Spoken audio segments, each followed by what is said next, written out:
તો આ તરફ ઓપરેશન સિંદૂરે દેશભરમાં જોશ ભર્યો છે, જેની અસર ખાસ કરીને યુવાઓમાં જોવા મળી રહી છે. અમદાવાદમાં યુવાઓ પોતાના શરીર પર ઓપરેશન સિંદૂરનું ખાસ ટેટુ કરાવી રહ્યા છે.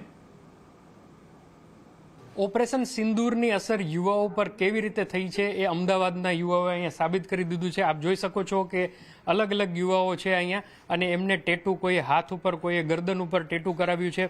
આવો આપણે યુવાઓની જ પ્રતિક્રિયા લઈએ. અચ્છા, તમે જણાવો કે આ જે ટેટુ છે પરમેનન્ટ છે કે ટેમ્પરરી છે? ये परमानेंट टेटू है और मेरा नाम अरुण हरियाणी है. मैं 2022 से जम्मू कश्मीर भी जाता हूँ, वहाँ पर तिरंगा लहराता हूँ और ये इंडियन आर्मी का मुझे गर्व है.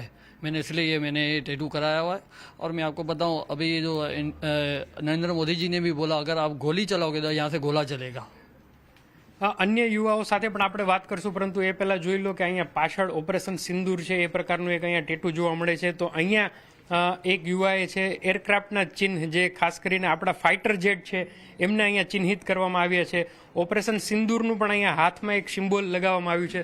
શા માટે તમે આ ટેટુ અહીંયા કરાવ્યું છે? देश की तरफ कंट्रीब्यूशन है. કઈ રીતે કોન્ટ્રીબ્યુશન? टैटू करके बॉर्डर पे तो नहीं जा सकते, इसलिए.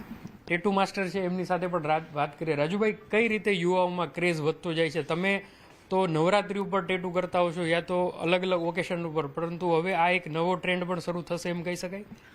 હા, જોવા જઈએ તો જ્યારથી આપણે ભારત પાકિસ્તાનનું આપણે યુદ્ધ થયું છે અને આ ઓપરેશન સિંદૂર જે રીતના આપણે સક્સેસફુલ આપણે ભારતીય જવાનોએ આ ઓપરેશન કમ્પ્લીટ કર્યું છે, એના પછી લોકો એવું છે કે ભાઈ ટેટૂસ માધ્યમથી પણ લોકોને પોતાની દેશભક્તિ બતાડવાનો આ મોકો છોડતા નથી ને અત્યારે ટેટૂસનો પણ એ ક્રેઝ એટલો જ વધી રહ્યો છે.